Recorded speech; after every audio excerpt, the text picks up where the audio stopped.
청취자 여러분 안녕하세요. 오다방 팟캐스트 오다방입니다. 격전 오픈 팟캐스트, 오피니언 리더와 시민이 함께 듣는 팟캐스트 오다방입니다. 언제나처럼 우리 서혜성 작가 나와 계십니다. 안녕하세요. 네, 안녕하십니까. 네, 별일 없으시고요. 저한테 방송 시작하기 전에 목소리 크다. 그런데 오창익 국장의 목소리는 제 한 3배쯤 되는 것 같습니다. 저는 시작할 때만큼 품격은 잘 모르겠는데 목소리는 높은 오다방 시작하도록 하겠습니다. 네, 오늘 정말 어렵게 귀한 분들 특별한 분이세요. 특별한 분을 왜냐하면 저하고 이름 한 글자 같아요. 어떻게 갔죠? 아니 앞 글자하고 끝 글자가 성씨니까요. 서씨시잖아요. 아니 성씨의 제 이름 끝자는 성이잖아요. 그래서 그렇게 갔다고요. 네, 참 별거 가지고 다 엮으시네요. 아니 사실 그 말을 한 이유는 네. 사실 좀 희성이죠, 사실은요. 뭐 일단 인사부터 하시고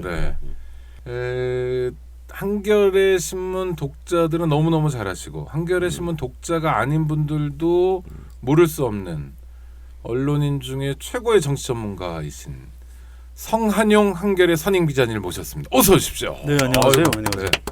네. 너무 시작부터 과대포장을 아니 진짜잖아요. 맞죠. 근데 네. 한겨레 신문 사실 편집국장을 역임한 역임하시고 선임 그냥 기자죠. 여긴 그런 표현은 너무 관료적인 표현. 지내신 지낸 그런 거로 하시죠. 예. 한자를 쓰면 관료적으로 되는군요. 그렇습니다. 하여튼 한겨레 신문 편집국장을 하셨던. 예, 잠깐 했습니다. 2년 정도. 네. 2년이 짧은 겁니까? 2년 보통 2년씩 하죠. 그럼 왜 짧다고 잠깐 했다고 그러세요?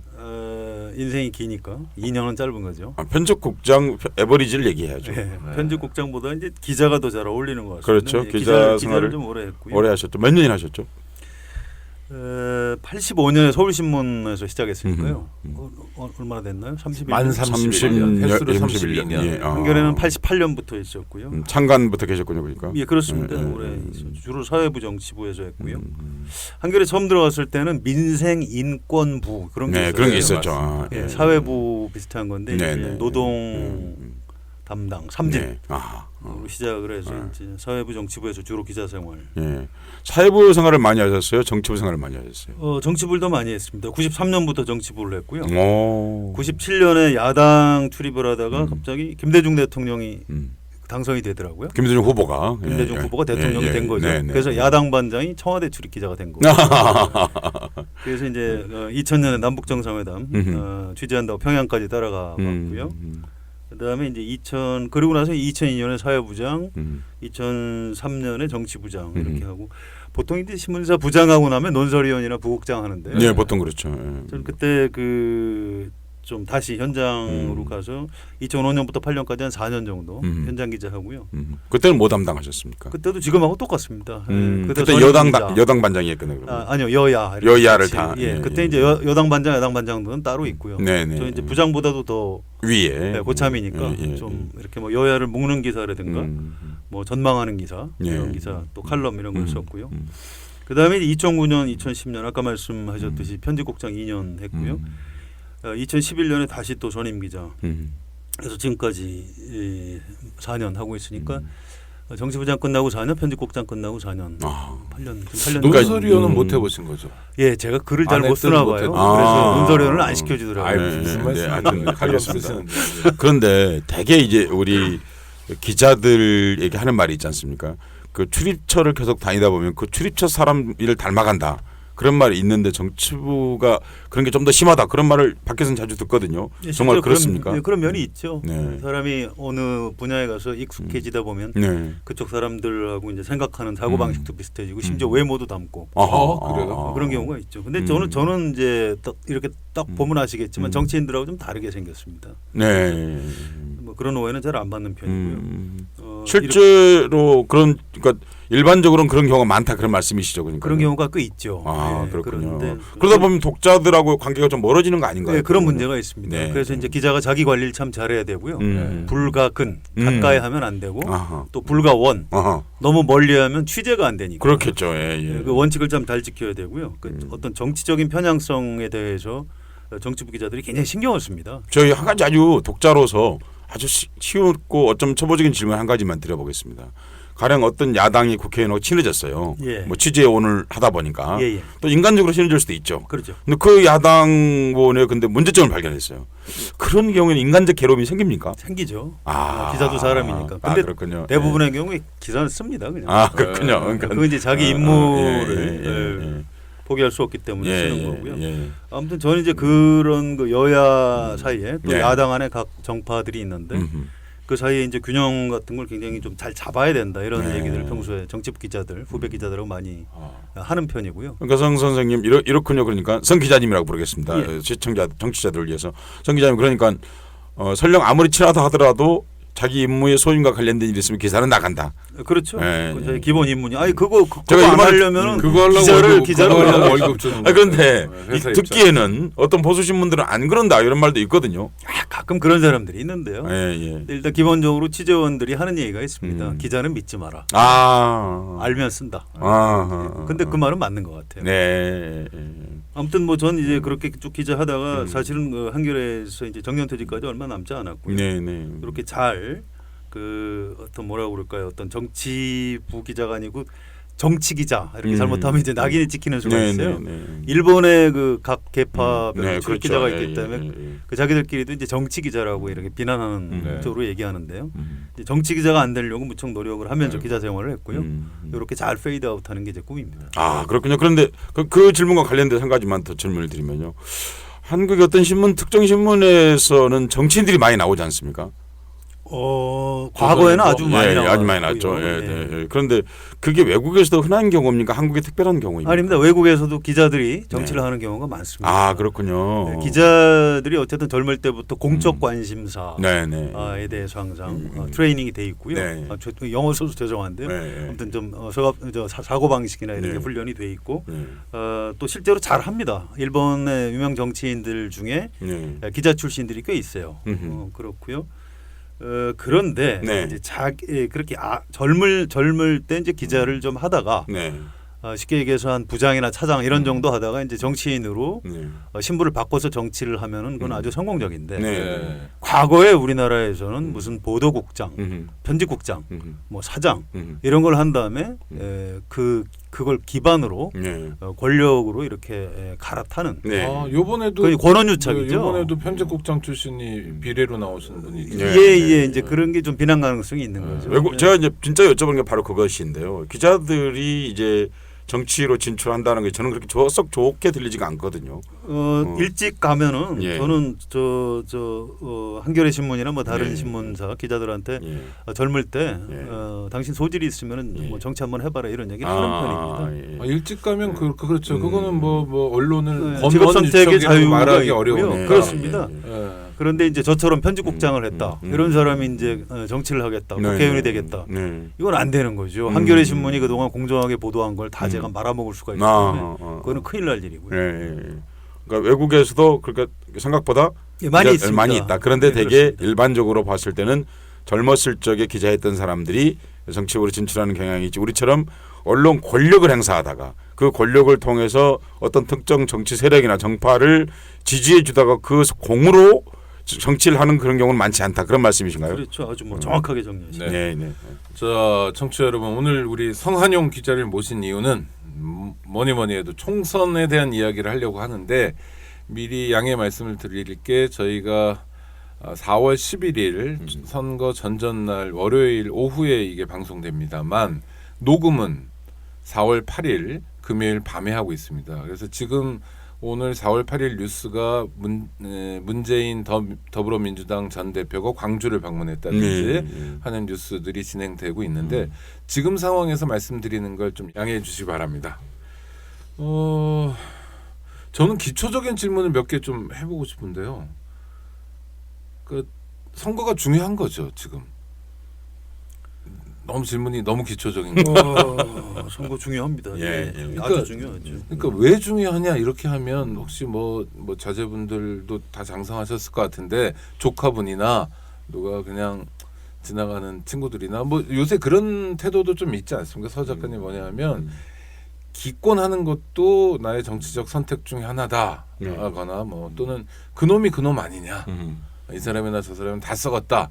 뭐 이런 말씀도 굉장히 오래된 얘기이기도 하고요. 네, 또 네. 그렇게 믿고 있는 분들도 실제로 많은 것 같은데 하여튼 그놈이 그놈이라면 선거의 의미는 중요하지 않은 거 아닙니까? 네. 그렇죠. 이제 네. 선거 이제 뭐라고 그럴까요? 정치인을 되게 욕하죠. 정치인들이 국회의원들이 세비 받는데 그 욕값입니다. 욕 먹는 대신. 그래서 뭐 좀 어떻게 보면 너무 욕을 많이 먹으니까 약간 불쌍하기도 한데 예. 원래 그건 우리나라뿐만 아니고 어느 나라에서는 국민들이 정치인 욕하면서 스트레스를 좀 푼다고 그래요. 네. 너무 억울해하지는 않으셔도 될 것 같고요. 다만 우리나라에서 이 어떤 정치 불신, 양비론, 여야 다 똑같다. 이거 투표할 필요 없다. 이건 이데올로기입니다. 기득권 세력이. 네, 국민들한테 투표를 가급적이면 네. 못하게 하면 기득권 세력이 계속 정권을 잡을 수 있는 거죠. 그래서 거기에 이제 넘어가면 안 되는 겁니다. 옛날에 정치 불신, 그러니까 정치 혐오증을 이승만, 박정희 이때부터 만드는 건데요. 이승만 대통령 얘기해 볼까요? 이분이 그 왕족이죠. 그렇죠. 그래서 이제 네. 스스로 왕족이라고 생각하시고 왕처럼 하시고 왕처럼 생각하시고 명함에 프린스라는 명함을 사용했죠. 그러니까 프린스라는 명함을 사용하신 분이 이분 말고도 이제 그 나중에 러시아 공사로 나갔던 그분도 이제 프린스라는 말을 사용했고요. 그렇죠. 아무튼 이분이 저 이제 초대 국회의장이었고요.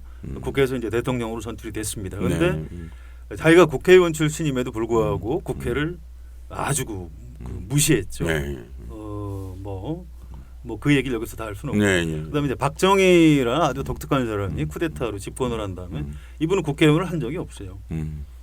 이분은 국회의원 술이 좀 취하면 국회의원 놈들 항상 그렇게 표현을 했고요. 또 이제 저 같은 사람 기자들은 기자 놈들. 그러니까 자기가 싫어하는 집단한테는 놈을 이제 붙인 거고요. 그래서 사실은 국회를 전혀 인정하지 않았습니다. 국회에서 내무부 장관 해임 건의안 통과시키니까 중앙정보부 지하실에 데려가서 막 두들겨 패고 수염을 뽑았죠. 김성모 씨, 그렇습니다. 모치상 씨. 그래서 이제 권력자들이 일부러 정치 불신을 정치 혐오를 확산시키는 거죠. 그래야 대통령인 자기가 먹을 욕을 여야 국회의원들이 대신 먹어주니까 그렇게 하고 이제 자기는 박정희 대통령 같은 경우엔 상징 조작을 하죠. 농촌 다니면서 밀짚 모자 쓰고 농민들하고 막걸리 마시고. 그리고 이제 그 당의 표시도 소였죠. 예. 상징 동물이. 뭐 청와대에서는 시바스리가를 주로 마셨는데 농민들하고 막걸리 마시는 척한 거죠. 그리고 이제 뭔가 정치가 잘못되고 나라가 잘못돼서 먹는 욕은 국회에서 여야 국회의원 놈들이 싸움박질을 하느라고 이 나라가 이 모양이다. 근데 놀랍게도 사실은요. 착각을 일으키죠. 그게 조선시대 때도 그랬습니다. 조선시대 왕들도 이제 그 붕당을 일정하게 조장을 했고요. 그래서 그 붕당들의 서로 계속 싸우게 하면서 왕은 거기서 빠져나가는 형태를 그런데 취했고요. 조선 시대 때 그랬다든지 또는 이제 유신 정권이라는 게 40년 전 얘기 아닙니까? 박정희 씨가 하직한 것도 세상을 떠난 것도 이제 40년이 다 돼가니까 그래서 이제 좀 설명이 필요한데요. 네. 그때 만들어진 거고 어떤 발명품 정치불신이라는 물건이 그때 발명된 거죠. 네. 자, 그걸 계속 키우고 확산시킨 사람들이 있습니다. 네. 그걸 기득권 세력이라고 해야 되는데 아주 쉽게 얘기하면 재벌, 또 관료, 또 기득권 언론 이런 사람들이죠. 여기서 자꾸 투표율을 떨어뜨리고 정치를 국민들한테 멀게 이렇게 만들므로써 자기들이 기득권을 계속 지킬 수 있는 이런 집단인 거죠. 이건희 회장이 정치가 삼류, 사류, 뭐 이런 표현. 그런 표현을 썼고 대통령 임기는 5년이지만 우리는 영원하다 이런 표현도 썼죠. 예, 뭐 그런 표현 썼고요. 또 언론도 뭐 밤의 대통령 뭐 이런 표현을 썼던 분 기억나시죠? 조선일보. 그다음에 이제 관료들은 그런 얘기를 내놓고 하지는 않는데 관료들은 정치를 굉장히 싫어합니다. 왜 그럴까요? 귀찮게 하니까 그렇습니다. 그렇습니다. 국회의원이 많아지면 관료들을 자꾸 불러 제끼죠. 관료들은 대통령 한 사람한테만 충성하고 그것도 바빠 죽겠는데. 예, 그것도 바빠 죽겠고 또 행정부가 힘이 있어야 예. 자기들이 힘이 있는데 네. 예, 국회의원이 자꾸 많아지고 하면은 이제 자기들 귀찮죠. 그래서 이제 관료들도 끊임없이 교묘하게 이제 정치 혐오증을 확산시키고요. 이 대목에서 좀 중요한 게 재벌에서 언론에다가 이제 어떤 광고 협찬 이런 걸로 어떤 뭐라고 그럴까요? 먹을거리를 계속 대주면서 언론도 정치 혐오증하고 양비론을 이렇게 확산시키는 확성기 역할을 지금 사실 하고 이제 있는 거죠. 한국 언론에서 본격적으로 양비론이 등장한 게 87년 이후죠, 사실은요. 그렇습니다. 그 87년 이후에 왜냐하면 그렇게 이제 정치에 좀 관심 있는 사람들이 투표장에 좀 안 나올 테니까. 그게 이제 집권의 핵심적인 방책으로 사용되었던 거죠. 이 이데올로기는 워낙 강력해가지고요. 심지어 김대중 대통령도 이 프레임에서 사실 벗어나지 못했어요. 그렇죠. 예, 예. 대통령이 된 다음에 뭔가 일이 잘못되면 국회 쪽으로 슬그머니 좀 책임을 떠밀고. 그 사람들한테 쉽게 설명하자면 이렇게 이 말씀을 드리면 될 것 같아요. 일제 강점기 때 내내 조선 시대를 평가하는 핵심 키워드가 뭐였냐면 사색당파하다 조선이 망했다 했거든요. 네. 그게 뭐였냐면 지금으로 말하면 정치 혐오증이 조선인에 대한 혐오를 일으키게 하기 위해서 조선의 관료들은 굉장히 무능했다. 네, 싸움밖에 하지 않았다는 것을 계속해서 유통시켜 온 것이거든요. 아무튼 다행히 이제 노무현 대통령 같은 독특한 사람, 이분은 이제 정치 혐오증을 잘 저기 하지 않았어요. 굉장히 좀 특이한 대통령이죠. 아예 정당을 지배하려고 하지 않았고요.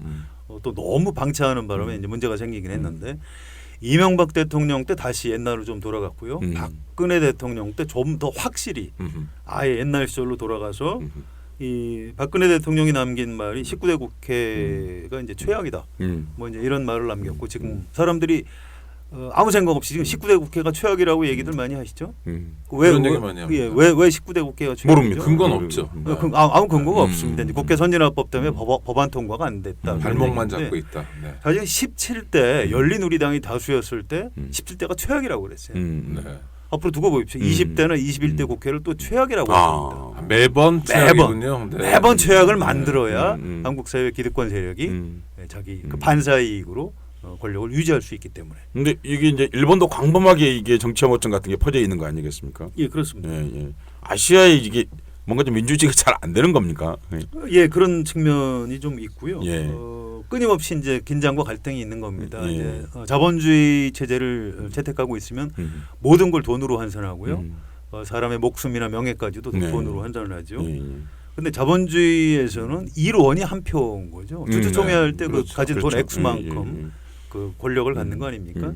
근데 그걸 그냥 놔두면은 사람 중심으로 세상이 돌아가는 게 아니고 돈 중심으로 돌아가죠. 거기에 제동을 걸 수 있는 유일한 그 장치가 민주주의 선거. 1인 1표. 1인 1표. 네. 그러니까 1원 1표와 1인 1표의 끝없는 대결이 지금 전 세계적으로 벌어지고 있습니다. 그러면 그 정치 혐오증이 상당히 광범위하게 먹혀 들어간 건 사실이잖아요. 사실이죠.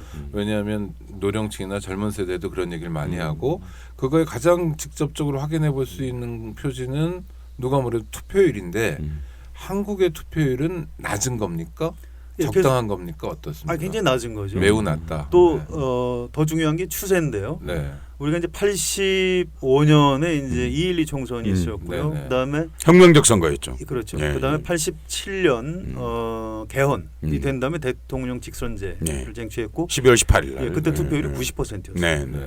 그다음부터 지금까지 계속 내려가고 계속 있어요. 내려가고 있죠. 그러니까 정치 혐오증이 점점 정치 불신이라는 이데올로기가 점점 더 강력해지고 지난번 있는 거죠. 총선거가 54%인가 3%인가 예, 그렇습니다. 그런데 그거는 다른 흔히 잘 나가는 어떤 정치 민도가 높다고 하는 나라에 비해서 상당히 낮은 건가요? 예, 다른 선진국보다 낮은 걸로 알고 있습니다. 근데 그보다도 중요한 것은 이제 단지 총선만의 문제가 아니라 한국처럼 사회적 정치적 의사 결정할 수 있는 구조가 거의 유일한 게 총선. 이제 서유럽 같은 경우는 좀 낫다 하더라도 네. 그는 이제 의사 결정할 수 있는 다양한 기구나 그런 커뮤니티가 발전되어 있는데 우리는 그렇지 않은 채로 거의 이제 총선을 의지하고 있는 상황인데 그리고 또 정치 권력에 대한 중간 평가적 성격을 할 수 있는 것도 거의 이것뿐인데 여기에 투표율이 낮은 것은 사실 상당히 심각하고 위험한 거죠. 예. 근데 이제 우리나라는 사실은 대통령제 국가이기 때문에 대선이 물론 더 중요합니다. 예. 정권이 왔다 갔다 하니까요. 근데 이제 내각제 국가에서 주로 총선이라고 네, 하고요. 네, 우리도 이제 선거법을 보면 국회의원 총선거 이런 표현까지 나옵니다. 그런데 사실은 국회의원 선거죠. 그렇죠. 정확하게 말하면 국회의원 선거죠. 내각제 네, 총선하고 좀 개념이 네, 다른데요. 네. 그래서 이제 대통령 선거가 제일 중요하고 그 다음에 국회의원 총선거가 중요한데 둘 다 투표율이 좀 계속 낮아지고 있는 추세라서 좀 걱정이 많습니다. 그러니까 그런 정치 혐오하는 분들한테 꼭 하고 싶은 얘기가 있습니다. 네. 또 찍을 후보가 없다. 이놈저놈 똑같다. 그렇게 말씀하시는 것도 저는 뭐 있을 수 있다고 생각하는데 그보다 선거의 진짜 뜻 사실 그리스에서 시작할 때는 누구 뽑는 게 아니었거든요. 누구 내보내는 거였거든요. 그러니까 오스트라시즘이라고 하는 게 패권 추방, 뭐 혹은 뭐 폐각 추방, 뭐 이렇게 부르는 이유가 그 사람들한테 그 참주 그 아테네에 있는 가장 권력이 셀 것 같은 그래서 우리의 민주주의 디모크라시를 위협할 것 같은 사람을 내쫓는 것으로서 사실 민주주의가 발전해 왔거든요. 그러니까 싫은 사람이 있거든 투표할 이유가 있다고 생각합니다. 그러니까 싫어서 안 가는 게 아니라 싫은 사람 그 사람에게 표를 안 주기 위해서 투표장에 갈 수 있겠죠. 근데 하여튼 뭐 정치 불신이 이렇게까지 확산된 거는 누가 말해도 언론의 책임이 큰데요. 매우 큽니다. 네, 왜냐하면 그 사람들이 그 의지를 가지고 의도를 가지고 있다 하더라도 언론을 통해서 확산되지 않았다면 이 지경은 아니었을 때 대통령이 뭐 국회의원 놈들 해봐야 몇 사람 듣는 자리에서 했을 테니까요. 언론이 안 도와주면 그러니까 한국의 언론사를 쭉 살펴보면 이제 언론학과 교수님들이 이제 자주 하는 얘기인데요. 네. 점점 더 이제 권력하고 유착하고요. 특히 자본 권력하고 유착을 하는. 과거에 이제 뭐 이승만, 박정희 시절에는 정치 권력하고 유착을 했는데 전두환 정권 이후에는 정치 권력하고 유착도 있지만 자본 권력하고 유착을 하면서 언론 자체가 거대 언론사 자체가 기득권화되고 있는 이런 흐름이 있는 거고요. 특히 2011년부터 종편이 개국을 했죠. 네. 그게 이른바 이제 조중동, 뭐 매경 이렇게 4개 그러니까 면허를 받았는데 확실히 어떤 그 한국 사회 기득권 세력들의 이해관계를 대변해서 지금 막 떠들고 있는 뭐 이런 언론 환경인 것이죠. 그 하여튼 선거는 중요하다, 정치는 중요하다. 선거가 중요하지 않다는 건 기득권 세력의 노림수에 그대로 빠져드는 거다. 그렇습니다. 확인하고요. 이번 20대 총선 4월 13일에 진행되고 또 뭐 사전 투표도 있었습니다만 이번 총선의 의미는 뭐라고 보세요? 뭐 글쎄요, 모든 선거가 다 이제 분수령인데요. 네. 지나고 나면 이제 그렇게. 그렇죠. 그런데 저는 이제 이렇게 봅니다. 이게 그 한국의 기득권 세력이 한 10년 동안 거의 얼어 죽을 뻔했다고 그래요. 10년, 20년이 뭐겠어요? 그게 김대중 정부 잃어버린 10년이죠. 노무현 정부. 그 당시 이제 김대중 노무현 대통령은 이른바 좀 약간 진보적인 성향의 네. 사람들이 이게 좀 정권을 잡았으면 제대로 해라 이렇게 비판을 많이 했는데 네, 저도 비판 많이 했어요. 그렇죠. 그런데 이제 다른 한편 제가 했던 비판보다 오창희 국장이 했던 비판은 10배쯤 됐습니다. 그런가요? 아무튼 다른 한편에서 한국의 그 과거의 기득권 세력들은 10년 동안 거의 굶어 죽고 얼어 죽을 뻔했다. 그래서 다시는 정권을 잃어서는 안 된다. 이제 그 사람들이 뼈에 새긴 3가지 교훈이 있습니다. 이인재 씨가 이제 탈당을 해서 당을 새로 만들었죠. 네. 그래서 분열하면 진다. 그래서 이제 그걸 뼈에다 새겼다는 거죠. 그 각골난망이다. 이제 이런 표현을 이제 그때 쓰는 건데. 그다음에 이제 이회창 씨가 끊임없이 대세론을 펴다가 2002년이죠. 2002년 대선에서 이회창이 이긴다. 이렇게 알고 있었는데 노무현 대통령한테 졌지 않습니까? 이른바 대세론이었죠. 노무현 후보한테 대세론이 꺾였죠. 그래서 그때 방심하면 진다. 이게 두 번째 교훈. 분열과 방심. 이제 뼈에다 새긴 거고요. 그 두 번째 교훈이고 세 번째 교훈. 도저히 이제 견딜 수가 없어요. 그래서 노무현 대통령은 아예 그냥 쫓아내려고 했죠. 그렇죠. 탄핵. 국회에서 탄핵을 했습니다. 그런데 그렇게 오버했다가 거의 막 백성 미만으로 주저앉을 뻔했죠. 그래서 받았죠. 세 번째 교훈 오버하면 안 된다. 죽는다. 그러면 세 번째 교훈을 뼈에다 새긴 거죠. 근데 그 워낙 그 뼈에다 새겼기 때문에 그 각인 효과가 지금까지도 남아 있는 거고요. 그러면은 저 새누리당 국회의원 후보들이 무릎 꿇고 뭐 석고대죄하는 게 대체로 방심하면 진다. 물론입니다. 오버하면 진다. 뭐 이런 거. 그때 그 교훈 10년 동안의 세 차례의 교훈을 지금 잊지 않고 있기 때문이고요. 그래서 이번 국회의원 선거에서 이번 총선에서 180석이 굉장히 중요한 분수령입니다. 새누리당 의석뿐만 아니고요. 이른바 그 친여 무소속. 그러니까 내가 당선되면 바로 복당하겠다. 네, 유승민 등. 이 사람들까지 포함해서 180석이 넘어가면 일단 국회 선진화법을 개정할 것 같고요. 그보다 더 중요한 것은 야당 의원들 중에 한 20명 정도를 끌어들여서 내각제 또는 분권형 대통령제로 개헌을 하려 할 것이다. 그래서 일본처럼 보수 기득권 세력이 영구 집권하는 길로 갈 가능성이 있다. 그래서 매우 중요하다. 저는 그렇게 봅니다. 그게 막연한 추측인가요? 아니면은 저는 국회 선진화법을 개정하는 건 예고 방송이 많이 나왔잖아요. 그동안 대통령도 그렇고 새누리당에서도 계속 이것 때문에 뭐 노동 개혁도 못하고 뭐 이런 얘기를 했는데 개헌에 대한 얘기들은 뭐 근거를 어디서 확인할 수 있을까요? 욕망 여러 번 나왔죠. 아니 이제 그거는 이제 뭐 확인은 안 되는 거죠. 그런데 이제 이런 겁니다. 일단 청와대에서 개헌을 분권형 대통령제나 이런 방식으로 개헌을 해보면 어떤가라고 검토했던 적은 있어요. 네. 그건 확인. 박근혜 정부. 네, 박근혜 정부에서 네. 검토했던 적은 있습니다. 그건 이제 확인이 되고요. 그다음에 또 하나는 추론인데 이런 겁니다. 사람이나 권력이나 마찬가지인데 없던 능력을 가지면 해보고 싶어진다고 합니다. 내가 갑자기 투명 인간이 될 수 있는 능력을 가졌다. 그러면 투명 인간이 돼봐야죠.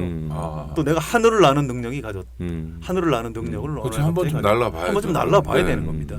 그래서 200석을 확보할 수 있다면 야당 의원 20명 정도 포함해서 네. 개헌을 할 수 있다. 그럼 당연히 어떤 보수 기득권 체제의 영구 집권을 위해서 개헌을 할 수 있으면 하겠다라고 추진하는 게 지극히 정상이라는 거죠. 그러면 그냥 막 저는 질문을 그 얘기를 할 때 던져보면 좀 어렵지 않던데요. 네. 그러니까 노무현 대통령 시절에 대연정을 제안했지 않습니까? 그러니까 그 우리가 볼 때는 도저히 안 맞았지만 반대 얘기거든요. 그러니까 권력을 쥐면 우리가 생각하는 건 많은 다른 생각들을 하게 되는 것 같아요. 그렇죠. 예, 그렇습니다. 예, 예. 정권 특히 대통령 예, 예. 이런 사람들은 정치적 상상력이 우리보다 훨씬 뛰어나죠. 그렇죠. 근데 노무현 대통령 탄핵 때 보면 한나라당만으로 탄핵이 불가능했잖아요. 네, 3분의 2니까. 그래서 민주당 분들이 일부가 참여하고 있었죠. 예, 예. 아니, 다수 참여하고 예, 예. 일부가 참여하지 않아가지고 탄핵이 의결이 됐는데 네. 그러면 이번 총선에서 이를테면 3당 체제 또는 4당 체제가 되면 그중에 한 당이 그런 선택을 할 가능성도 살아 있다. 그러니까 이제 분권형 네, 대통령이라는 그렇습니다. 게 뭐냐면 이제 지금 성 기자님께서 말씀하신 분권형 대통령 이른바 이원 집정부제 형태 같은 것들이고요. 여당 내에서 그런 얘기가 나왔었고요. 청와대가 그런 걸 검토한 적이 있느냐 이렇게 물어보니까 아직 우리는 그런 걸 검토한 적 없다 이렇게 말을 했거든요. 그러니까 그냥 근거 없는 얘기가 나오는 것은 아니고요. 또 그런 과정에서 이제 이른바 교섭단체 20석 정도를 확보하게 되면 그랬을 때 그 세력과 연대해서 혹은 연합해서 개헌을 할 때 과연 그러면 소수 정당에 이익이 있느냐? 있는 거죠. 뭐냐면 바로 분권형이었을 때 권력을 나눠 갖는 것이거든요. 예컨대 누구 하나는 대통령이 되는 거고 누구 하나는 이제 행정을 정말 책임지는 총리가 되거나 할 때 이런 형태의 것들이 가능할 수도 있다. 이런 것들이 전제돼 있고. 그러면 박근혜 대통령은 임기가 이제 2년 있으면 끝나는데 2년 안 남았는데 임기가 끝난 다음에도 매우 중요한 정치적 역할을 할 생각이 저 깊은 속마음에 있다고 보는 게 타당한 건가요? 당연히 뭐 전 있다고 보는데요. 그건 인간의 본능 아닌가요? 네, 그렇죠. 권력을 놓고 싶지 않은. 본능인데 이명박 대통령이나 뭐 다른 사람들은 마음대로 못했던 못했지만 나 시도는 박근혜는 한다. 가능하다. 뭐 이렇게 생각하시면 되지 않을까요? 그러니까 전두환 씨가 대통령 물러났을 때 국가 최고 그 지도 뭐였는데 최고 자문위원회 같은 걸 운영을 해서 실질적인 이제 옥상 옥에서 상황 노릇을 하려고 했던 적이 있지 않습니까? 그러니까 흔히 말해서 이제 박정희 대통령도 한 2선 혹은 3선만 하고 물러났어도 평가가 이렇게 나빠지진 않았을 것이다. 이렇게 얘기하는 것처럼 그 이승만 씨도 마찬가지로 대통령직을 계속해서 유지하려고 하는 과정에서 문제가 일어났던 거 아닙니까? 그런데 대통령 하고 나면 대통령 계속 하고 싶어 한다고 그래요. 되게요. 그런데 김대중 노무현 같은 분들은 이제 자기 지지 세력이 그걸 원하지 않는 거죠. 그냥 크다는 차이가 있는 거죠. 지지 세력에서. 아니 그러니까 지금 이제 뭐 진박 간별사도 보내고 그 공천 파동도 겪고 이런 게 남은 임기 2년 동안 레임덕을 안 겪고 자기가 원하는 그 뭐 원활한 국정 운영에서 멈추는 것이 아니라 그렇죠. 더 큰 꿈과 구도를 가지고 있다고 보는 게 타당하다 이런 말씀인가요? 예, 저는 그렇게 봅니다. 그러니까 개헌을 하게 되면 박근혜 대통령이 계속 대통령을 할 수는 없고요. 네. 그렇지만 직접 대통령을 하지 않아도 대구 경북 이른바 네. 친박 진박들을 중심으로 한 정파를 이끌고 있으면 사실상 우리나라의 어떤 집단 지도 체제할 수 있는 내각제에 참여할 수 있는 어떤 오너 중에 한 사람은 확실히 될 수 있는 거죠. 직접 총리를 하거나 대통령이 하지 않는 방식이라도 총리는 뭐 바로는 못 하겠습니다만 좀 있다가 뭐 경제 위기가 터지거나 뭐 뭔가 아니죠. 첫 번째를 하면 욕을 먹지만 한번 총리 임기가 이제 의외로 길지 않거든요, 사실은요. 그러니까 한 2년 하다가 물러나면 다시 총리에 돌아오는 건 가능한 일이죠. 아무튼 그 실제 우리 정치 현실에서 벌어지는 일은 우리가 지금 막연히 생각하는 것보다는 훨씬 더 그 이상 상상 그 이상일 가능성이 높습니다. 1990년에 3당 합당할 때 그거 예상한 사람이 그렇죠, 있었나요? 맞습니다. 유신은요. 아무도 없었죠. 유신도 마찬가지잖아요. 마찬가지고 예, 예. 전혀 예상하지 못했고요. 삼선 개헌도 마찬가지잖아요. 삼선 차마 개헌할까? 또 현직 네, 대통령을 네. 국회에서 진짜로 탄핵하리라고 탄핵한다. 예상하셨어요. 네, 바로 그 얘기죠. 못했습니다. 예, 예. 마찬가지인 겁니다. 전직 대통령 그만둔 지 얼마 안 된 분을 네. 끌어다가 그렇게 수상할 거라고 누가 생각해본 적 없었죠. 그러니까 사람들이 좀 생각보다 한국의 정치에 대한 상상력이라고 표현하셨는데 성 기자님께서 보기 굉장히 큰 상상력이라고 거네요. 네, 표현하셨는데 그거보다는 그러니까 상상력이란 말보다는 권력에 대한 욕망이 생각보다 크다. 그리고 권력을 그 최고 권력을 쥐고 있는 사람들 권력을 사유하려고 하는 욕구가 생각보다 크다. 이렇게 정확하게 말하면 그렇게 말씀드릴 수 있겠죠. 아무튼 반대로 유권자들 입장에서는 무슨 일이 벌어질지 모르니까 그렇죠. 항상 예. 철저히 대비해야 된다. 네. 이런 얘기가 되겠죠. 그러려면 투표를 꼭 해야 된다. 그런 말로 아니, 연결되는 투표를 거죠. 하는 정도가 아니라 그러니까 180석, 200석이 되지 않도록 하는 게 한국 민주주의를 지키는데 굉장히 중요한 게 되네요. 예, 그렇습니다. 네. 저는 이제 우리나라 민주주의가 좀 발전할 수 있는 기회를 분단 직후부터 놓쳤다고 봐야죠. 네. 사실은 좀 싸웠어야 되거든요. 네. 그때 뭐 좌파가 어떻고 우파가 어떻고 막 지지고 볶아야 되는데 경합도 하고. 예. 네, 네. 그런데 이제 그 외세에 의해서 허리를 뚝 잘라서 뭐 좌파는 다 북으로 네. 가라. 그다음에 뭐 우파는 다 남으로 가라. 이렇게 돼서 아주 간단히 문제를 해결한 게 아니고 문제를 잘라버린 거죠. 네. 그래서 우리는 토론을 하고 대화하고 이런 훈련을 처음부터 배우지 못했습니다. 그랬는데 1987년 대선에서 노태우 대통령이 당선이 되고 기억하시겠습니다만 88년 13대 총선거에서 4당 체제가 됐죠. 그렇죠. 그렇죠. 신민주공화당. 이른바 여소야대 네. 이렇게 됐는데요. 그때 이제 1990년에 3당 합당이 됐는데 그러니까 불과 2년도 가지 않은 거죠. 네, 여소야대 그렇습니다. 체제. 네. 저는 그때 한국 민주주의를 위해서는 대단히 좋은 찬스였다. 아. 그 기간이 한 10년 정도 가면서 대화하고 타협하고 양보하고 뭐 이렇게 해서 어떤 수구의 민주주의라고 할까요? 대화와 타협의 문화라고 할까요? 그런 걸 훈련할 수 있는 절호의 찬스를 놓쳤다. 뼈에 새길 수도 있었는데 잘하면. 네. 아무튼 그때 이제 노태우 대통령하고 이제 김영삼 김종필. 대표 최고위원 네. 김종필 뭐 김종필 씨는 좀 이렇게 끼워준 것 같고요. 아무튼 김영삼 대통령이 자기 대통령 되겠다는 욕심에 네. 이른바 그 자기의 본 바탕이죠. 그 민주 세력을 배신하고 그렇게 이제 야합을 해서 물론 그분이 대통령이 되긴 했습니다만 우리나라 정치, 우리나라 민주주의를 엄청나게 뒤로 후퇴시킨 거예요. 안녕하세요. 오창익입니다. 인권연대는 정부나 기업의 지원을 사양하고 오로지 시민의 참여로만 운영하는 100% 순도의 민간 인권단체입니다. 1999년 창립 이래 한눈 팔지 않고 오로지 인권운동에만 매진해 왔습니다. 인권연대 회원으로 참여해 주세요. 인권연대 회원이 늘어나면 그만큼 인권연대의 활동도 풍부해지고 활발해집니다. 인권연대 회원 가입은 인권연대 홈페이지를 참고해 주세요. 감사합니다. 사실 그 구도가 지금까지 유지되고 있는 거죠. 그렇습니다. 네. 지금도 변화가 없는 거죠. 구조가 되었을 뿐만 아니라 그것 때문에 항구적 지배가 거의 가능할 정도의 상황까지 와 있는 거고 이른바 그때부터 호남포 이론이라고 하는 말들이 이제 광범하게 정치를 그러니까 한국에서 이제 호남이 한국 정치에서 차지하는 비중이 상당히 큰데 우리가 방송을 녹음하는 날 마침 문재인 대표가 간다 못 간다 오지 말랜다 뭐 이런 논란 끝에 드디어 광주 방문을 했는데 뭐 그렇게 중요한 문제였던 거겠죠?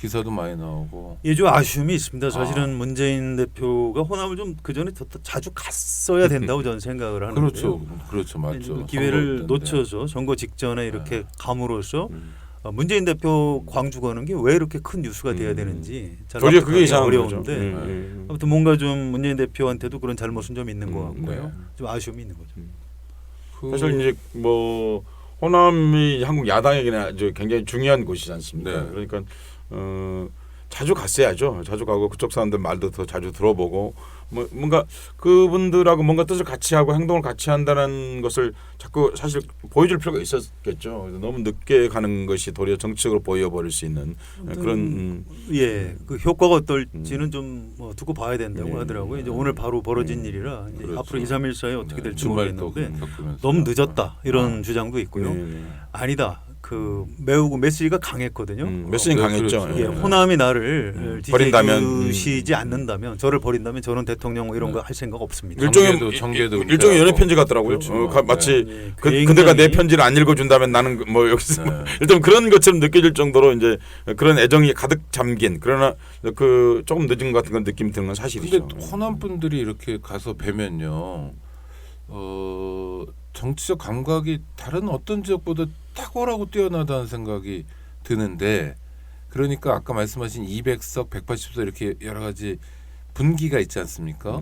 그런 데서도 호남 분들이 역할을 하지 않나요? 아니면 호남 글쎄요. 자민련 이렇게 가는 겁니까? 어떻게 가는 겁니까? 그 굉장히 좀 그 예민한 그 포인트인데요. 그 네. 부분이 광주 안에서도 세대에 따라서 좀 의견들이 갈린다고 합니다. 젊은 세대와 예, 연세 드신 분들. 장년층에서는 한 번은 혼내줘야 된다.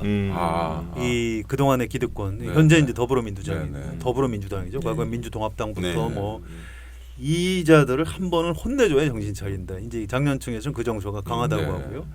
반면에 이제 좀 젊은 층에서는 아니 얼마 전까지 국회의원 해먹던 사람들이 당만 옮겨서 또 나왔는데 왜 국민의당을 찍어야 되느냐? 혼내줄 사람이 따로 있는데. 혼내줄 사람이 따로 그렇죠. 있는데 그래서 이 젊은 세대에서는 이제 더불어민주당에 대한 지지가 좀 더 강하다고 그래요. 근데 호남 안에서 지금 토론이 어떻게 벌어지고 있는지 며칠 좀 지켜봐야 될 것 같습니다. 그래서 지금 계속 말꼬리 흐리시는 거예요. 네. 우리는 이걸 계속 물어봐야 되는 거고. 네. 왜 늦었다고 생각하세요? 좀 아쉬움이 있는데요. 네. 이제 이런 겁니다. 제가 생각할 땐 그래요. 네. 문재인 대표가 누구나 다 얘기하듯이 굉장히 착한 정치인인데 정치는 꼭 착한 사람, 올바른 사람이 하는 게 아니고요. 약간 어떤 면에서 좀 뭐 너무 뭐 사까지는 아니겠습니다만, 예, 흔히 얘기하는 마키아벨리 예, 식의 뭐 네. 마키아벨리 정도의 어떤 권력 의지와 뭐 남한테 대해서 약간의 뭐 속일 수 있는 정도의 뭐 그런 게 있더라도 매우 강한 권력 의지, 그리고 어떤 큰 흐름을 놓치지 않는 식견, 통찰력 이제 이런 것들이 필요한데 문재인 대표는 그런 권력 의지 같은 것이 좀 부족했고. 또 내가 이렇게 당당하면 됐지 뭐 그렇게 구질구질하게 하느냐. 또 이제 부산 사나이라고 그런 그 자잘한 행보를 굉장히 싫어했다고 그래요. 근데 그런 것들이 누적이 되는 바람에 이렇게 됐는데. 함경도적이죠. 강원 고향 함경도신데. 예, 원래 원정은 함경도죠. 예. 태어나긴 부산에서 태어나신 것 같고요. 함경도에서 태어나셨나요? 아니요. 부산 태어났는데 함경도에서 함경도에서 부모님 태어나면 문제가 되는 거예요. 영향을 이제 받은. 아무튼 왜 광주에서 국민의당을 그렇게 지지하는가 궁금해서 저도 지금 어제 오늘 계속 몇 분들한테 좀 물어보고 취재하고 이러고 네. 있는데요. 그 꼭 안철수와 국민의당을 지지해서 좋아해서 그런 거는 아니라고 합니다. 네. 더불어민주당을 한 번은 우리가 혼내줘야 된다. 또 우리한테 이렇게 혼내줄 수 있는 대안이 생겼다. 이 기회가 왔을 때 한 번은 혼내줘야 된다. 이런 생각이 지금은 훨씬 더 강하다고 하고요. 네. 또 대선 앞두고 총선 이후에 어차피 야권은 재편을 할 텐데 그때를 대비해서도 우리 호남이 한번 기존 제1야당을 혼내주고 우리가 이렇게 결속력이 강하다는 것을 좀 보여줄 필요가 있다. 이런 생각들을 하고 있다고 합니다.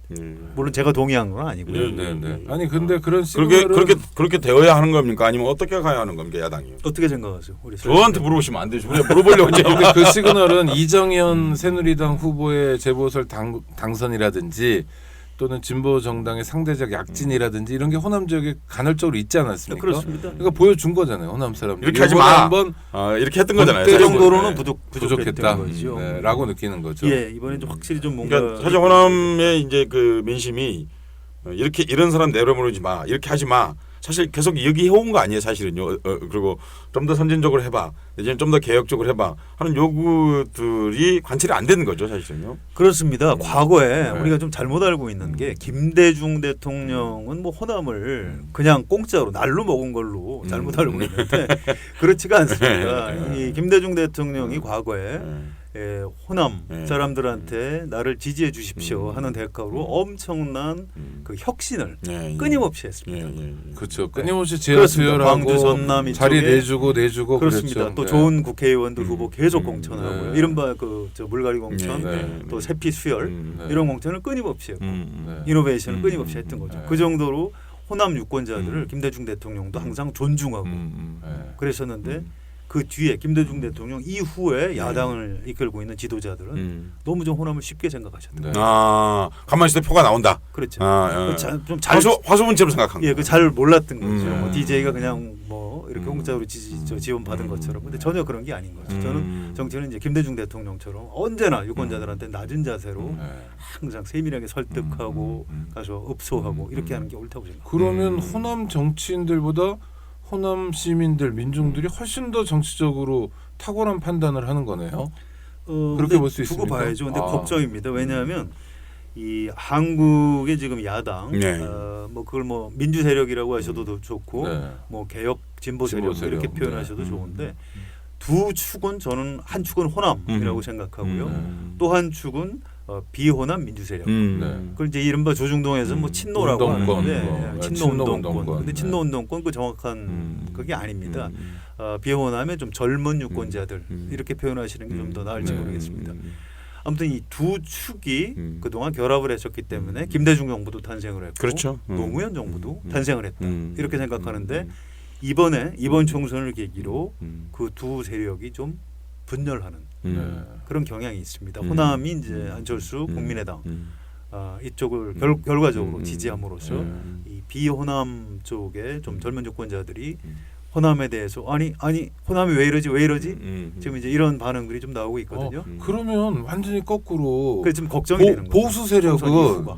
분열하면 죽는다, 망한다를 뼈에 새겼다고 그러셨잖아요. 그렇습니다. 근데 개혁 진보 세력은 소위 호남 세력 또는 뭐 친노 운동권이라고 얘기하는 뭐 좀 젊은 개혁 세력, 진보 세력 그 연대가 끊어지면 이거야말로 같이 죽는 거 아닌가요? 예, 그런 거죠. 근데 아무튼 보수세력보다 규모도 원래 더 작은데. 원래 작은데. 데다가 맞아요. 근데 이제 이게 프레임인데 제가 그 종편 얘기했습니다. 네. 2011년 겨울에 개국한 종편이 지금까지 4년 이상 벌써 끊임없이 반복적인 네. 메시지를 보내고 있는데 그게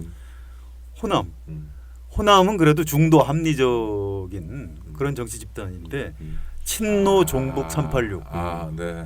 어떻게 이런 그 정북 세력하고 같이 노냐. 끊임없이 네. 그 패널들이 나와서 이간시켰고요. 진행자들도 이제 그렇게 얘기를 했고 거기에 나온 호남 분들도 꽤 있었어요. 그렇습니다. 특히 호남 자투리 써가면서 네. 제가 같이 해봐서 아는데 네. 저자들은 뭐 약간 사상이 이상하다. 뭐 이러면 이제 사람들이 이제 넘어가는 거고요.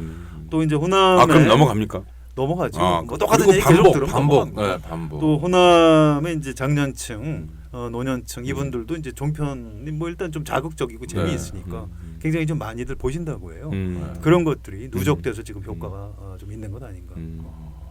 잘못하면 이번 선거 이후에 큰일 날 수도 있겠네요. 저는 그렇게 생각합니다. 이미 사실은 뭐 이렇다고 생각하는데요. 현재까지 투표하지 않았기 때문에 현재까지 이렇게 표현할 수 있을 것 같습니다. 홧김에 무슨 질 한다. 뭐 이를테면 홧김에 무슨 뭐 약간 그런 말이 내지르는 그런 것이긴 하겠습니다만 저는 표는 많이 다르다고 생각합니다. 투표장에 가서 기표소에서 투표를 해본 경험과 말로 해본 경험은 커다란 차이가 있다고 생각합니다.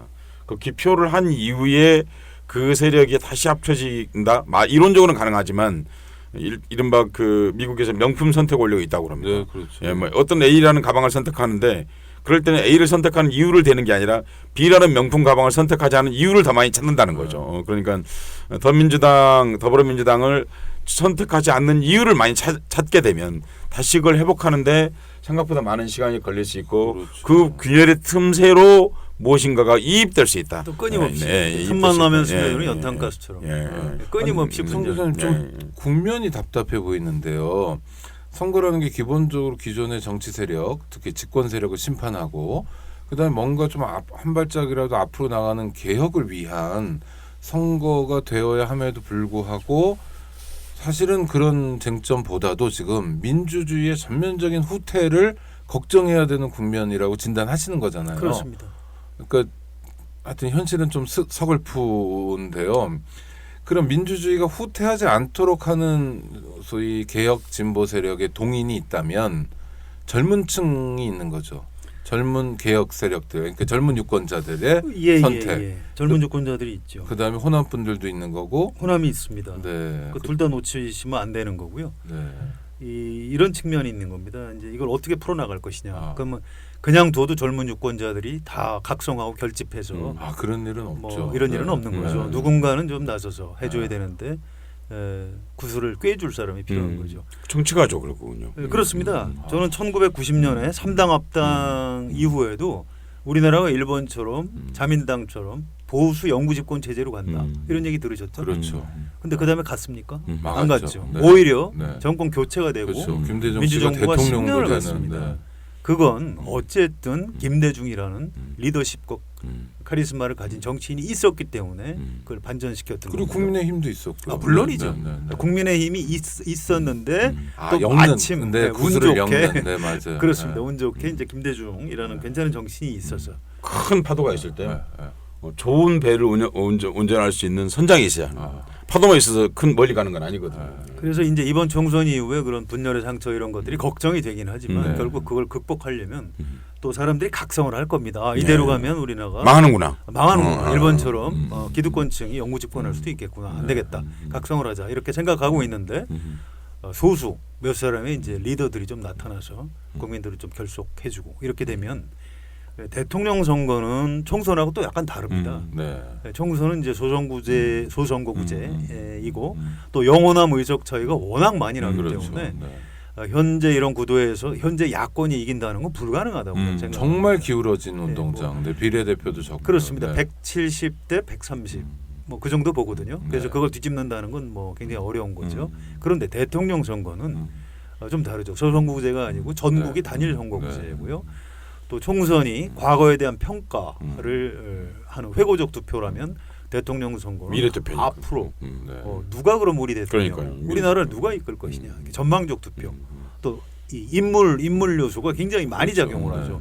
정당 기반은 지금 야권이 여권을 도저히 이길 수 없지만 인물은 알 수 없는 겁니다. 그래서 2017년 대선에는 그래도 기회가 있는 것 아니냐. 근데 이제 그런 생각을 하고 정 기자님, 20대 총선에 궁금한 게요. 어젠다가 야권 분열 말고 없습니까? 어젠다는 다른 건 없는 겁니까? 원래 이제 경제 심판론이 있었는데 네. 그 야권 그 후보 단일화 네. 이것 때문에 경제 심판론 쟁점이 어디로 가 없는 흔적도 없어져 버렸죠. 이제 역대 저도 이제 성장하면서 총선 국회의원 선거를 치르는 걸 여러 번 봤는데 이번처럼 무슨 어젠다가 없는 선거도 정말 처음인 것 같아요. 아니 당장 4년 전이랑 비교하면 그때 심판론이 네. 있었죠. 네. 이명박 네. 박근혜 네. 정부 네. 이명박 네. 4년 전인 2012년이요. 2012년 그 정권 말기이기 때문에 정권 대선이 말기고 있던 이명박 해였죠. 정권 심판론이 있었죠. 네, 네. 그렇죠. 그러니까. 그리고 그렇게 작동을 예, 했죠. 예. 새누리당에서도 당명도 바꾸고 경제민주화도 들고 나오고 그렇습니다. 뭔가 그때는 이렇게 뭐 어젠다가 연관성도 있었어요. 있는데도 네, 많았어요, 존재가 사실은요. 있었어요. 네. 그리고 총선을 이겨야 대선을 이긴다. 그때 뭐 그런 말이 있었거든요, 그 당시에. 그런데 아무튼 2012년하고 2016년에 가장 큰 차이가 뭘까요? 저는 종편이라고 생각합니다. 이제 사람들이 이제 분석을 할 때 언론 환경을 자꾸 빼놓고 하는데 정치인 정당만 봐갖고 안 나오는 게 있습니다. 그 오창희 국장이 지금 비명을 지르는 거 아, 감동이 아니라 지금 괴로운 거예요. 그러니까 저 같은 언론인들 책임이죠. 아무튼 이 프레임이 그래서 무서운 겁니다. 그러니까 호남 사람들 머릿속에 계속 친노 걔들은 종북이고 386 운동권 걔들은 안 된다. 아니 그런 저 종북 그냥 얘기 나왔으니까 좀 왜 같이 노느냐? 그냥 얘기가 나왔으니까 한번 여쭤보겠습니다. 설득을 한 거죠. 친노가 운동권입니까? 친노 운동권 글쎄요? 386. 아닌 그게 것 아니 이제 같은데? 프레임은 그렇게 쓰는데 그러니까 그렇습니까? 아닌 거 아니 운동권은요 제가요. 저는 국장이 운동권이신가요? 그렇죠. 정부미 한 그릇도 안 먹어본 운동권이거든요. 100% 순도에. 운동권 얘기를 조금 해보시죠. 운동권. 친노 운동권 뭐라고요? 정북? 다 안 맞아요. 일단 근데 운동권 어떻게 그걸 한꺼번에 묶을 수가 있죠? 그러니까 운동권부터 한번 해보죠. 그러니까 일단 그 이제 머리가 좋은 거죠. 프레임을 만드는 사람. 머리가 좋다. 자 과거에 해방 직후에 그 해방 직후에도 운동권이 있었어요. 뭐냐면 꼭 좌익이 아니라도 그렇죠. 독립운동한 사람들, 독립운동, 그렇죠. 네, 맞습니다. 그 운동권입니다. 자, 독립운동한 사람들이 우리나라에서 주류가 되면 친일파들은 설당이 없죠. 네. 그래서 친일파들이 독립운동한 사람들은 좌익이다 이렇게 몰아붙인 거죠. 그게 지금 운동권 논리하고 똑같은 겁니다. 한국이 어디까지가 좌익인지 아세요? 어디까지입니까? 빨갱이가 어디까지인지 아세요? 해방 당시에 좌파, 자기 편이 아니면 다 좌파 아닙니까? 그렇죠. 이제 그렇게 몰아붙인 거죠. 해방 당시에 어디까지가 정확하게 좌익이었고 빨갱이였냐면요. 친일파 아닌 사람이. 그렇죠. 그래서 김구도 빨갱이가 되는 거예요. 그래서 이제 3.1 운동, 한국에는 우익 빨갱이가 생기는 거예요. 그래서 3.1 운동, 독립운동 이 한 사람들을 대체로 빨갱이라고 그랬죠. 좌익으로 아니 몰아붙이고 맞아요. 심지어 요번에 그 옥새 투쟁인가 뭐 김무성 씨가 영도다리 갔다 올 때 그 박근혜를 지지하는 어버이들인가 뭐 이분들이 김무성 대표 보고 종북 세력이라고 당사 앞에서 그러더라고요. 자기들하고 생각이 다르면 이제 뭐 종북 뭐 이렇게 이제 갖다 붙이는 거죠. 아무튼 우리 그 해방 직후부터 이미 그런 일이 있었던 겁니다. 친일파들이 자기들이 살기 위해서 그렇죠. 결국 사실은 친일파가 성공을 했어요.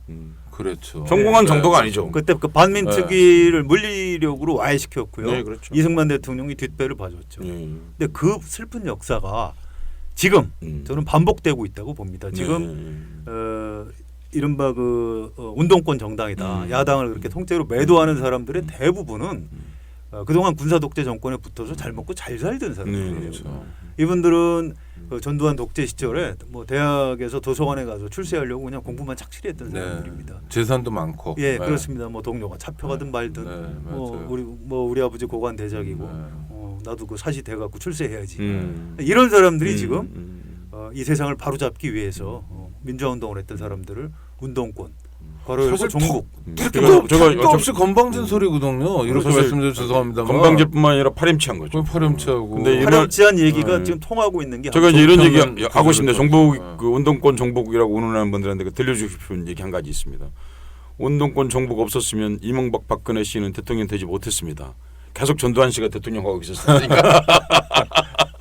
맞습니다. 그렇죠. 맞아요. 박근혜 씨는 지금도 운동권 덕분에 두한이 오빠 때문에 한이 맺혀가지고 어디 똑같은 겁니다. 예, 그러니까 백발만이가 됐겠죠. 그런데 운동권 덕분에 두 양반은 대통령이 된 거예요. 운동권들한테 늘 고마워해야죠. 이 직접 선거를 누가 가져다 줬습니까? 그러니까 김영삼 전 대통령이 운동권이거든요. 그렇죠. 87년 6월 항쟁 한가운데 있었고 저렇단 맞았죠. 또 유신 시절에 가장 강력한 운동권 중심이었는데 그 정치적인 자식인 김무성이라는 정치인이 지금 야당은 운동권이라고 한다. 이건 진짜 참 기가 막힌 얘기죠. 그리고 386? 아니 386은 세대니까 386은 운동권하고 같은 말이죠. 같은 말이니까 친노 종북 운동권. 그럼 종북은 뭐예요? 북한 따라다닌다 뭐 빨갱이라는 거죠. 뭐 아까 말씀하셨듯이 자기들하고 생각이 다르면 종북이라고 하는 거예요. 근데 종북은 요새 조금 풀리는 게 아까 말씀드린 대로 김무성도 종북이니까. 그렇군요. 근데 종북 그렇게 정말 종북은 뭐 통진당하고 뭐 야권 연대했다는 이런 거 가지고 매개해가지고 그러는 거죠. 물론입니다. 종편에서. 그러니까 그렇게 갖다 먹는 것도 그리고 뭐 NLL이니 뭐 퍼주기니 뭐 햇볕 정책이니 이런 거 가지고 몰아쳐버리는 거. 저는 뭐 이런 얘기 기왕에 그 얘기도 해명을 좀 하고 갑니다. 해명이라기보다 설명하고자 하면 이렇습니다. 한국의 흔히 말하는 자유민주주의 혹은 한국의 이 부르주아 민주주의 혹은 한국의 민주주의는 그들이 말하는 종북 세력이 만든 거예요. 사실은요. 운동권이 만든 거예요. 현재 집권 세력인 보수 세력들은 단 한 번도 민주주의에 대해서 기여한 바가 사실 없거든요. 그렇기 때문에 이 민주주의 체제가 몸으로 체질화되어 있는 사람들은 그렇기 때문에 북한에 와서 말하는 민주주의하고는 만나기 쉽지 않습니다. 사실은 그 사람들이야말로 가장 사실 정복하기 어려운 조건을 갖고 있다는 거죠. 운동권이나 종북은 그래도 좀 쉬운 것 같은데요. 친노는 어렵지 않습니까? 친노는 어떻습니까? 친노는 정서로만 있는 거죠. 정서. 예, 왜냐하면 전직 대통령이 수사받다 비극적으로 뭐 보응이 바위에 몸을 던진 거 아닙니까? 정말 비극이죠. 지금 전직 대통령에 대한 지지도 조사를 하면 박정희보다 훨씬 높게 나옵니다. 노무현 대통령. 미안한 거죠. 그리고 노무현 대통령이 거칠기는 해도 그 독특한 캐릭터가 인간적이죠. 보려고 막 몸을 던진 거에 대해서는 죄의식 같은 것도 가지고 있는 거고요. 이제 그건 친노 정서로 있는 거죠. 근데 그걸 친노 세력이다? 글쎄요, 전 동의하기 어려운데 지금 실제로 근데 많은 또 정치인들이 하잖아요. 친노 세력이라고 규정하고 정치인들끼리 그렇게 끼리 규정하는 겁니다. 항상 연탄가스는 틈이 있으니까 스며드는 거지 그냥 생으로 가르지는 않아요. 이제 그 안에 정 기자님 근데 다른 비유는 다 오늘 좋았는데 연탄가스 그럼 우리 세대가 마지막을 알아듣는다. 그런가요? 맞아요. 스며든다. 이런 의미. 그러니까 연탄가스 느낌이 잘 안 들어와. 무슨 얘기냐면 옛날에 설명을 좀 해야 되겠어요. 저희 친구들 옛날에 연탄 뗐으니까 저희 친구들도 반에서 많이 죽었죠. 겨울에 되면 갑자기 등교 안 하는 애가 있으면 연탄가스로 쓰러지거나 심지어 죽는 경우가 많았거든요. 그러니까 연탄가스라는 게 지금 성 기자님이 계속 그 연탄가스 얘기하는 게 뭐냐면 과거에 이제 그 한국식 집 내지는 날림집을 지은 다음에 방바닥을 온도를 해야 되는데 연탄을 피워야 됩니다. 그 당시에 근데 보일러가 별로 없었습니다. 그러니까 그 세면을 그냥 발라놨는데 그 사이 세면이 마르면서 균열이 생기니까 그렇죠. 이제 그 사이로 스며드는 이제 거죠. 틈이 생겨서 연탄가스가 스며들어 가지고 사람들이 이제 죽고 그랬는데 지금 그 스며드는 걸 얘기하시는 그 거예요. 틈은 뭡니까? 그러니까 침로 프레임이 작동하는 틈, 스며들게 한. 이런 거죠. 이를테면 그 작은 음흠. 어떤 그 야당 네. 세력 안에서도 이제 틈들이 있는 거죠. 이를테면 명분을 서로 중시하다 보니까 뭐 과거에 노무현 정부에서 내가 호남 사람인데 네. 뭔가 이제 그 정부 요직에 가고 싶었는데 인사 검증에 걸렸다. 아하. 아 이게 자른 사람이 문재인이다. 이게 부산 정권이라고 했던 사람들인데 호남을 차별한 거구나. 이제 이렇게 이제 각인이 되는 거고요. 실제로 본인은 알아도 말은 그렇게 하겠네요. 그렇죠. 그렇죠. 자기가 본인이 뭐가 뭔가 부족해서 문제가 있어서 안 됐는데도 다른 알아도, 사람들한테 네. 설명할 때는 부산 정권이 차별이다. 나를 차별했다. 네. 이제 이렇게 얘기하는 거고요. 또 반대도 마찬가지입니다. 네. 노무현 대통령도 이제 말씀을 좀 너무 심하게 하신 거죠. 뭐 호남 사람들이 내가 좋아서 찍었습니까? 네. 뭐 이제 이런 표현. 그게 틈이구나. 또 뭐 호남 분들은 굉장히 기분 나쁘죠. 기분 나쁜 네. 거예요. 그래서 틈이라고 표현을 하는 거고요. 그런 틈에 이제 스며드는. 그게 본질은 아닌데 전혀 본질이 예. 아닙니다. 맞아요. 근데 다만 이제 우리가 이제 보수 기득권 세력을 저도 좋아하지는 않습니다만 네. 이제 배워야 될 게 뭐가 있냐면 조금 달라도 그냥 뭐 우리가 남이가 그렇죠. 비빔밥 섞어 먹고 대범하게 네. 자 우리 대의를 위해서 네. 이제 이른바 보수 기득권 세력은 그 대의는 아니고 이해관계입니다. 네. 밥그릇 먹고 살기 위해서. 먹고 살기 위해서 네. 10년 동안 아까 얼어 죽을 뻔했다고 네. 했죠. 그래서 정권을 뺏기면 얼어 죽는다. 음. 정권을 뺏기면 안 되니까 작은 거는 서로 그냥 끌어안고 가자. 음. 뭐 이제 친박 비박 그렇게 싸우다가도 그냥 끌어안고. 그러니까 잘 앉더라고. 야당은 그런 거 잘 못할 것 같아요. 그런데 이제 얼굴에 야권, 어색한 표현도. 야권에서 이른바 민주진보 세력에서도 조금 배워야 되는 게 생각이 좀 달라도 음. 대의를 위해서 좀 서로 생각이 다르다보다 달라도 감정이 좀 달라도 예, 감정이 좀 달라도 사실 그 지점인 것 같아요. 감정. 그러니까 나는 이 친노 빈노의 핵심은 감정 지점인 것 같아요. 그러니까 감정이 좀 달라도 정치적 목표가 같을 때 힘을 모아야 되는 게 아닌가. 정치적 목표를 보면 큰 차이가 없어요, 사실은요. 정작 근데 이 새누리당에 있는 사람들은 감정도 다르고 정치적 목표도 달라도 먹고 사는 일이 같기 때문에 곧 죽일 것 같아도 힘을 합치고 그러는 거죠. 성 기자님하고 대화를 하다 보니까 시간이 너무 금방 가는데요. 이렇게 말 잘하는 분을 늘 섭외하세요. 그러니까 똑똑한 분을. 그러니까. 네. 네.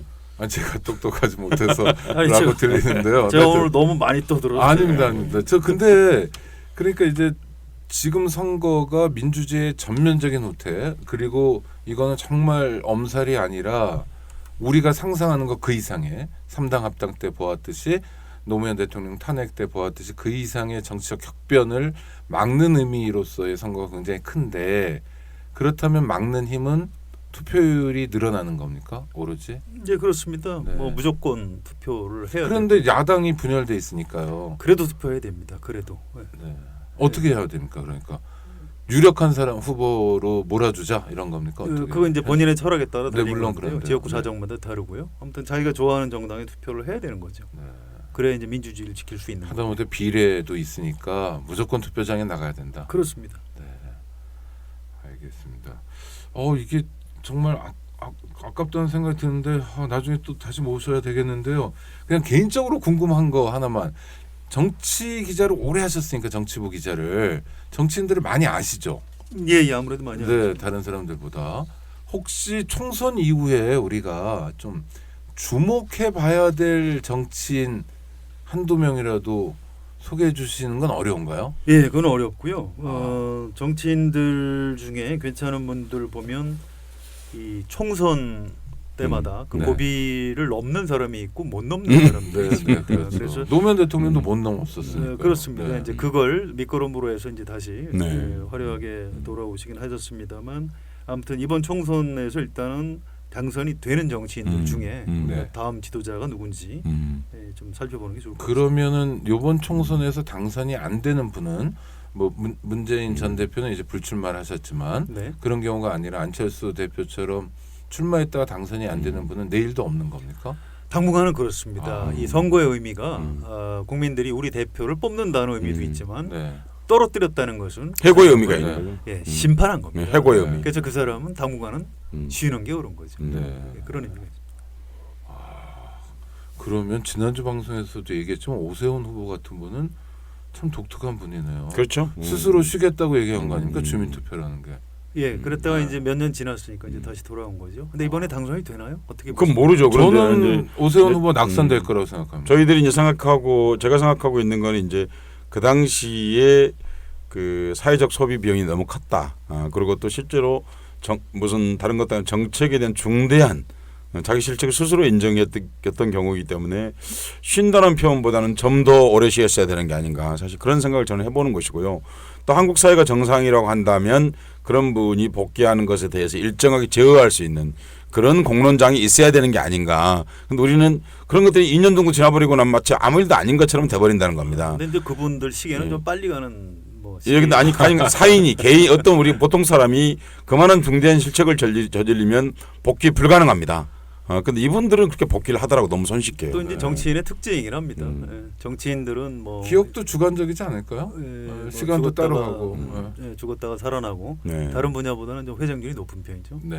우리도 정치를 해야 될까요, 그럼요? 예, 저는 뭐 죽은 적이 없기 때문에 저기 지금 이게 금요일 날 불사조 같아서. 녹음하고 있는데 사전 투표가 국회의원 선거에서 처음 적용됐는데 도입됐는데 그렇습니다. 첫째 날 투표율이 지금 5.4%인가 나왔다고 그러는데요.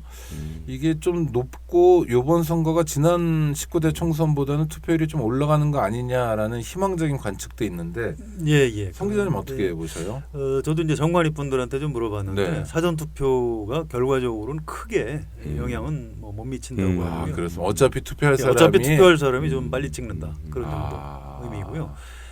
이번 투표율을 좀 잘 보셔야 됩니다. 네. 어쨌든 투표율이 올라가면 지금 야권에 유리하고요. 네. 투표율이 낮아지면 지금 여권에 유리하다 이렇게 보시면 되고요. 음. 투표율이 만약에 50% 미만으로 떨어지면 새누리당이 아마 180 이상 200석 정도 아이고, 할 네. 가능성이 있다고 봐야 됩니다. 2008년 국회의원 선거 때 40%대까지 47, 8 정도까지 떨어졌을 겁니다. 그때 그 당시 한나라당 대통합민주신당이 뭐 한나라당이 아주 그 네, 압승을 압승했죠. 네. 했고 그때 그 보수 성향의 당선자들 친박연대, 친박 무소속연대 이렇게 등등등 다 합치면 그 의석이 거의 180석 정도 뭐 넘었던 걸로 좀 그렇게 기억을 하고요. 그래서 투표율이 이제 어떻게 될지 굉장히 잘 보셔야 되는데 한 55% 이상 그러니까 지난번 4년 전 투표율보다는 일단 올라가야 야권에 어느 정도 버틸 수 있는 최소한의 힘을 줄 수 그러니까 있는. 저희 방송 들으시는 청취자분들이 정말 좋은 마음 또 나누고 연대하려는 마음으로 뭐 광화문에 집회 열리면 찾아가는 분들도 많은데 집회 몇 번 가는 정도의 노력과 시간을 더 들여서라도 주변 사람들한테 친구들한테 SNS하고 그렇습니다. 전화하고 투표 독려하고 투표하는 사람 밥 사주고 너, 다 하셔야 너가 어떻게 내 친구인데 투표도 안 하냐 이런 말도 날리고 음. 그래서 주변부터 챙기는 게 요 딱 이틀 남은 오늘 해야 될 일이겠네요. 이렇게 말씀드리면 되겠죠. 이명박 정부 5년 동안 그리고 박근혜 정부 3년 동안 먹고 살만 하셨습니까? 그 말에 대해서 대답을 해야 될 시간입니다. 4월 13일. 그리고 또 내일 사전 투표도 있고 그러는데 그리고 지금 우리 성 기자님께서 말씀하신 것처럼 민주주의를 지킬 것이냐, 정말 복종 국가에 살 것이냐 하는 걸 가름하는 아주 중대한 선거다. 예, 대의와 관련된 네. 문제도 있고요. 저는 그거보다도 구체적으로 투표를 해야 내가 행복해집니다. 내가 네. 그렇게 생각하시는 게 맞습니다. 사실 우리 이제 고연령층 분들도 굉장히 먹고 살기가 힘든데 이분들은 위기감 같은 게 있어요. 실제로 정권이 야당으로 넘어가면 혹시 나라가 어지러워지거나 네. 또 동시에 나한테 지금 주어지던 이 노령연금 같은 게 갑자기 없어지는 것 아닌가. 야당은 더 늘려드린다고 믿질 않는 그랬는데도. 거죠. 이 사람들이 정권을 맡아서 하다 보면 국가 재정을 들어먹고 네. 나한테 돈을 안 줄 수도 있다. 야. 이런 불안감이 있는 거죠. 그런데 노인들은 실제 유권자 비율보다도 과대표돼 있는 거죠. 투표율이 네, 네, 높으니까. 그렇죠. 반면에 젊은층 그렇지 않아도 유권자 숫자가 적은데 투표율이 낮으니까 과소대표, 네. 더 적게 대표되고 있는 거고요. 이런 상황에서는 정치인이나 정당이 젊은 층을 위한 정책을 만들 이유가 없는 거예요. 그렇죠. 네. 네. 목적이 집권인데 아니 뭐 표도 얼마 없는데 그래서 뭐 말로는 일자리 젊은층 일자리 뭐 경제 살리기 하지만 젊은층을 위한 네. 정책을 소홀히 하게 돼 있는 겁니다. 그래서 사실은 젊은 층이 예를 들어서 똘똘 뭉쳐서 투표를 해서 투표율이 막 올라간다. 그럼 그냥 두어도 정당에서 다 알아서 젊은 층을 위한 정책 만들어 가지고 싹싹 그러니까 그 어떤 여러분들이 그런 말씀하셨는데 젊은층 투표율이 10% 올라가면 등록금 100만 원씩 뚝뚝 떨어진다라는 맞습니다. 게 맞는 정치 얘기입니다. 전문가로서 봐도 정확한 얘기다. 그렇습니다. 전적으로 맞는 얘기죠. 그러니까 20대가 투표에 참가하는 만큼 한국 사회는 사실 민주주의가 발전하고 진보하는 거죠. 복잡하게 생각할 거 없지요. 내가 행복해지. 그렇죠. 그리고 20대가 여기서 오래 살아야 될 분들이잖아요. 사실은. 그렇죠. 네. 20대가 투표를 하면 그 투표는 언제든지 회고 투표가 아니고 사실은 총선이라 하더라도 미리 투표가 되는 거죠. 네. 나를 위한 투표니까요. 이거 마무리해야 되는데 우리 송 기자님 감사합니다. 저는 사실은 그 뭐 개헌 이런 거 또 뭐 내각제 개헌 이런 얘기가 좀 나올 때마다 야권의 엄살이다 이런 생각을 좀 하긴 했었어요. 근데 오늘 성한영 기자님처럼 전문가에게 들으니까 제가 딱 꽂힌 대목은 그건데 당신이 상상하는 것 이상이 실제 정치에서는 있었다. 맞습니다. 그 무슨 총선 앞두고 노무현 대통령 말 한마디로 진짜 탄핵을 할 거라고는 예측하지 못했으나 해버리고 마는. 그리고 아마 그때 탄핵 반대에 대한 시민들의 저항이 없으면 헌법재판소에서 탄핵 결정을 했었지 않을까 싶을 정도로 아주 취약한 민주주의 구조를 갖고 있는 게 또 우리나라 현실이라는 거 좀 새삼 생각하게 되고요. 청취자들하고 또 인사 나눠주시고 마지막으로 또 한 말씀 좀 해주십시오. 네. 예, 뭐 제가 따로 길게 드릴 말씀은 없고요. 아무튼 투표 무조건 하셔야 되고요. 네, 무조건 해야 된다. 투표 안 하면 내가 불행해진다. 투표하면 행복해진다. 이렇게 말씀드리고 싶습니다. 네. 우리 서 기자님이랬죠. 서 작가님. 네. 예. 투표란 거 여러분 대부분 사람들이 이제 어떤 후보를 뽑는다고 생각하시는데 사실 그보다는 나 자신에게 투표한다고 생각하시면 될 것 같습니다.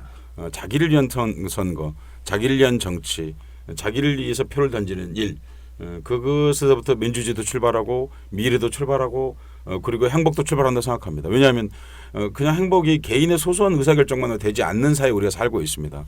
훨씬 더 큰 행복이 먼저 이루어져야만 그런 조건이 있어야만 가능하기 때문이죠. 여러분 어떤 후보에게 투표한다고 생각하지 마시고 자기 자신을 향해서 투표한다고 생각하시고 선거에 꼭 참여해 주시고 무엇보다도 이 방송을 들으시고 20분씩 연락을 드려가지고 20분씩들에게 네. 그래서 선거에도 참여할 수 있도록 그렇게 그렇습니다. 해주셨으면 좋겠습니다. 두 분 감사합니다. 감사합니다. 우리 청취자들께서는 아마 다 투표하실 텐데 방금 두 분 말씀하신 것처럼 역할이 거기서 멈추는 게 아니라 정말 꺼진 불도 다시 보는 심정으로 주변에 챙기고 뭐 선거일 한 오후 4시쯤에 문자도 한번 돌려보고 정말 큰일 난다. 정말 긴장하고 경각심 갖고 우리가 우리 힘으로 민주주의를 지켜나가면 최악은 막을 수 있고 잘하면 개혁도 가능하고 민주진보도 가능할 수 있다 이렇게 생각합니다. 아이고 오늘 감사합니다. 네, 지금까지 한겨레 성한용 선임 기자였습니다. 서 작가님 감사합니다. 고맙습니다. 청취자 여러분 감사합니다. 안녕하세요. 장발장은행의 대표를 맡고 있는 홍세화입니다. 200만 원, 300만 원 벌금을 내지 못해 감옥에 갇히는 분이 매년 4만 명이 넘습니다. 장발장은행은 이분들에게 무이자 무담보로 대출을 해주고 있습니다. 장발장은행을 후원해 주시기 바랍니다. 실로 모든 게 엉망으로 치닫는 듯한 세상입니다만